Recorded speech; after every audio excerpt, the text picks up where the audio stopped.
ಎಲ್ಲರಿಗೂ ನಮಸ್ಕಾರ ಸ್ನೇಹಿತರೆ.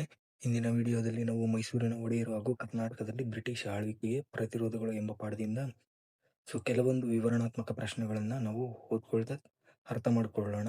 ಸೊ ಈ ಕೊನೆಯವರೆಗೂ ಸ್ಕಿಪ್ ಮಾಡದೆ ಈ ವಿಡಿಯೋವನ್ನು ನೋಡಿ. ನಿಮಗೆ ಈ ವಿಡಿಯೋ ಇಷ್ಟ ಆದಲ್ಲಿ ಲೈಕ್ ಮಾಡಿ, ಕಮೆಂಟ್ ಮಾಡಿ ಹಾಗೂ ಶೇರ್ ಮಾಡಿ ಹಾಗೂ ಚಾನಲನ್ನು ತಪ್ಪದೆ ಸಬ್ಸ್ಕ್ರೈಬ್ ಮಾಡಿ.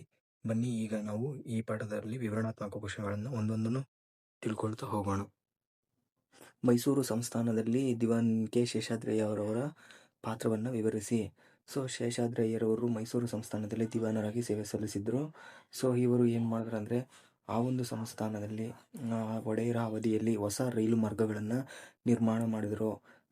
ಮೈಸೂರಲ್ಲಿ ಪ್ರಪ್ರಥಮ ಬಾರಿಗೆ ಸಿವಿಲ್ ಸರ್ವಿಸ್ ಪರೀಕ್ಷೆಗಳನ್ನು ಆರಂಭಿಸಿದರು. ಯಾರು ಸರ್ಕಾರಿ ಸೇವೆಯನ್ನು ಸಲ್ಲಿಸಬೇಕು ಅಂತಿದ್ದರೋ ಅವರಿಗಾಗಿ ಸಿವಿಲ್ ಸರ್ವಿಸ್ ಪರೀಕ್ಷೆಗಳನ್ನು ಆರಂಭ ಮಾಡಿದ್ರು. ಅದೇ ರೀತಿ ಶಿಶು ವಿವಾಹ ನಿಷೇಧ ಕಾಯ್ದೆಯನ್ನು ಮೈಸೂರು ಸಂಸ್ಥಾನದಲ್ಲಿ ಜಾರಿಗೊಳಿಸಿದರು. ಹೊಸ ಜಲ ವಿದ್ಯುತ್ ಯೋಜನೆಗಳಾದ ಶಿಂಷಾ ಎಂಬ ಸ್ಥಳದಲ್ಲಿ ಏನು ಮಾಡ್ತಾರೆ, ಹೊಸ ಜಲ ವಿದ್ಯುತ್ ಯೋಜನೆಯನ್ನು ಆರಂಭಿಸಿದರು. ಇವರು ದಿವಾನರಾಗಿ ಈ ರೀತಿಯ ಕೊಡುಗೆಗಳನ್ನು ಮೈಸೂರು ಸಂಸ್ಥಾನಕ್ಕೆ ನೀಡಿದ್ದರು. ಶ್ರೀರಂಗಪಟ್ಟಣ ಒಪ್ಪಂದವು ಟಿಪ್ಪು ಸುಲ್ತಾನನಿಗೆ ಒಂದು ಅವಮಾನಕರವಾದ ಒಪ್ಪಂದವಾಗಿತ್ತು. ಹೇಗೆ ಸಮರ್ಥಿಸಿ.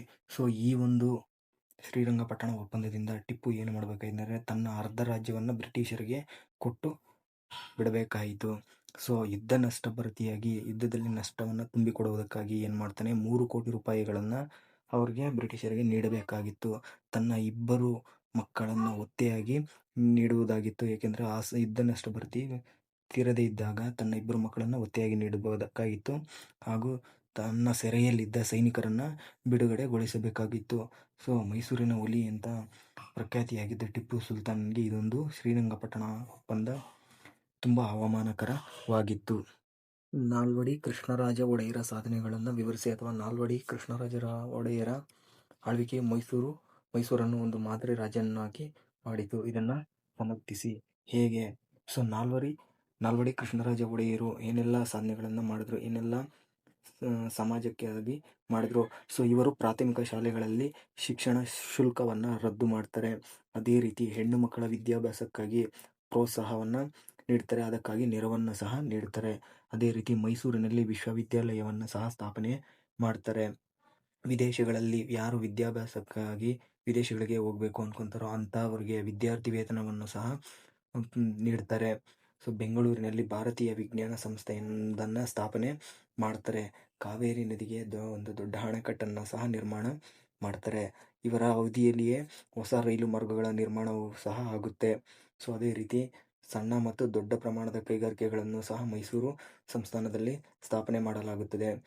ಇವರು ನಾಲ್ವಡಿ ಕೃಷ್ಣರಾಜ ಒಡೆಯರು ನ್ಯಾಯ ವಿಧಾಯಕ ಸಭೆಯನ್ನು ಸಹ ರಚನೆ ಮಾಡ್ತಾರೆ. ಅದಕ್ಕಾಗಿ ಇವರ ಒಂದು ಆಳ್ವಿಕೆಯು ಮೈಸೂರನ್ನು ಒಂದು ಮಾದರಿ ರಾಜ್ಯವನ್ನಾಗಿ ಮಾಡಿತ್ತು.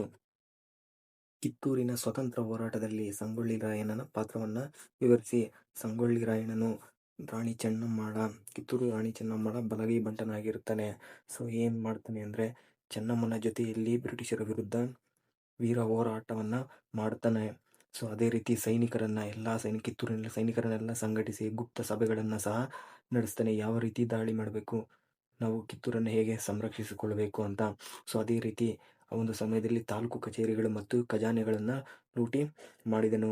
ಅದೇ ರೀತಿ ಸಂಗೊಳ್ಳಿ ರಾಯಣ್ಣನ ನಂದಗಡ, ಖಾನಾಪುರ ಮತ್ತು ಸಂಪಗಾವಿಗಳಲ್ಲಿ ತನ್ನ ಸೈನಿಕ ಕಾರ್ಯಾಚರಣೆಗಳನ್ನು ಮಾಡ್ತಾನೆ.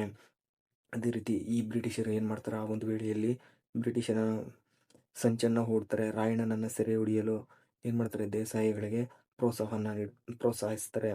ಏನಾದರೂ ಮಾಡಿ ನೀವು ರಾಯಣ್ಣನನ್ನು ಸೆರೆ ಹಿಡಿದುಕೊಡ್ರಿ ಅಂತ ಹೇಳ್ತಾರೆ. ಈ ಒಂದು ಸಂಚಿಗೆ ಬಲಿಯಾದ ರಾಯಣ್ಣನನ್ನು ಬ್ರಿಟಿಷರು ಬಂಧಿಸ್ತಾರೆ. ಅದೇ ರೀತಿ ನಂದಗಡದಲ್ಲಿ ರಾಯಣ್ಣನನ್ನು ಗಲ್ಲಿಗೆ ಏರಿಸ್ತಾರೆ. ಕಿತ್ತೂರಿನಲ್ಲಿ ರಾಣಿ ಚೆನ್ನಮ್ಮಳ ಜೊತೆ ವೀರಾವೇಶದಿಂದ ಹೋರಾಡಿ ಅಮರನಾಗ್ತಾನೆ ಸಂಗೊಳ್ಳಿ ರಾಯಣ್ಣ. ಚಿಕ್ಕದೇವರಾಜ ಒಡೆಯರ ಸಾಧನೆಗಳನ್ನು ವಿವರಿಸಿ. ಚಿಕ್ಕದೇವರಾಜ ಒಡೆಯರು ಒಬ್ಬ ಸಮರ್ಥ ಯೋಧರು, ದಕ್ಷ ಆಡಳಿತಗಾರರು ಆಗಿರ್ತಾರೆ. ಇವರು ಏನು ಮಾಡ್ತಾರೆ ಅಂದರೆ, ಶಿವಾಜಿಯ ಸೈನ್ಯವನ್ನು ಮಧುರೈ, ಇಕ್ಕೇರಿ ಮತ್ತು ಬಿಜಾಪುರಗಳಲ್ಲಿ ಹಿಮ್ಮೆಟ್ಟಿಸ್ತಾರೆ. ಯಾವಾಗ ಈ ಆಕ್ರಮಣ ಮಾಡೋಕ್ಕೆ ಬಂದಾಗ ಶಿವಾಜಿ ಸೇನೆಯ ಇವರನ್ನು ಆ ಒಂದು ಸ್ಥಳಗಳಲ್ಲಿ ಏನು ಮಾಡ್ತಾರೆ, ವೀರಾವೇಶದಿಂದ ಹೋರಾಡಿ ಹಿಮ್ಮೆಟ್ಟಿಸಿರುತ್ತಾರೆ. ಸೊ ಅದೇ ರೀತಿ ಮಾಗಡಿ, ಮಧುಗಿರಿ, ಕೊರಟಗೆರೆ ಮತ್ತು ಅದರ ಸುತ್ತಮುತ್ತ ಪ್ರಾಂತ್ಯಗಳನ್ನು ಇವರು ಮೈಸೂರು ಸಂಸ್ಥಾನಕ್ಕಾಗಿ ವಶಪಡಿಸಿಕೊಂಡಿರ್ತಾರೆ. ಸೊ ಸೊ ಮೊಘಲರಿಂದ ಬೆಂಗಳೂರನ್ನು ಏನು ಮಾಡ್ತಾರೆ, ಮೊಘಲರ ಸೇನಾನಿಯಿಂದ ಬೆಂಗಳೂರನ್ನು ಇವರು ಕೊಂಡುಕೊಳ್ತಾರೆ. ಕರ್ನಾಟಕ ವಿಚಕ್ರವರ್ತಿ, ಅಪ್ರತಿಮ ವೀರ, ತೆಂಕಣ ರಾಜ, ನವಕೋಟಿ ನಾರಾಯಣ ಎಂಬ ಇನ್ನಿತರ ಬಿರುದುಗಳನ್ನು ಚಿಕ್ಕದೇವರಾಜ ಒಡೆಯರು ಪಡೆದಿರ್ತಾರೆ. ಸೊ ಇವರು ಆಡಳಿತದಲ್ಲಿ ನೆರವು ನೀಡಲು ಒಂದು ಸಚಿವ ಸಂಪುಟವನ್ನು ಸಹ ನೇಮಕವನ್ನು ಮಾಡಿರುತ್ತಾರೆ. ಅದೇ ರೀತಿ ಮೈಸೂರು ಸಂಸ್ಥಾನದಲ್ಲಿ ಒಂದು ಅಂಚೆ ವ್ಯವಸ್ಥೆಯನ್ನು ಸಹ ಜಾರಿಗೊಳಿಸಿರುತ್ತಾರೆ.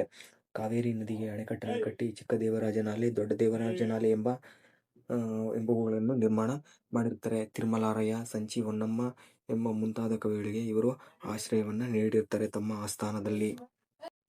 ಈ ಒಂದು ವಿಡಿಯೋ ನಿಮಗೆ ಉಪಯುಕ್ತ ಆದಲ್ಲಿ, ಇಷ್ಟ ಆದಲ್ಲಿ ಲೈಕ್ ಮಾಡಿ, ಕಮೆಂಟ್ ಮಾಡಿ, ಶೇರ್ ಮಾಡಿ ಹಾಗೂ ಚಾನಲನ್ನು ತಪ್ಪದೆ ಸಬ್ಸ್ಕ್ರೈಬ್ ಮಾಡಿ.